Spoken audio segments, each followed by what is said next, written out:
अशी कोणत्याने चाललेस कुठं?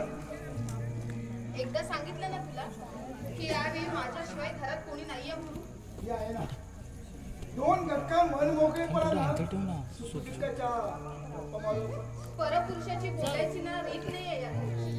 रीतीचं सण पण तू शिकवतेस मला.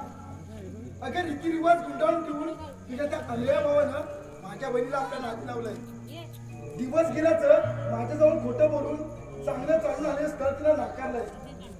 सुनंदाला अक्कल नसली तरी मी माझी अक्कल कुठे घाण टाकली नाही. आंधळ्याबरोबर लग्न लावून 4 चौकात भीक मागायला पाठवलं नाही तिला. त्यापेक्षा गळ्यात दगड बांधून विहिरीत लोटून देईन तिला. तुझ्या बहिणीचं काय करायचं ना हे मला सांगायची गरज नाही, समजलं? गरज नाही कशी? ज्याच्या नादांची ओळखले ते काटे तुझा भाऊच आहे ना. सारा पक्का विहिरीत उडी टाकल्यावर कोणत्या पुण्यावर झाला कोण जाणे. आमच्या घरात जे काही घडतं ना त्याबद्दल बोलायची तुला गरज नाहीये, समजलं? गरज आहे की नाही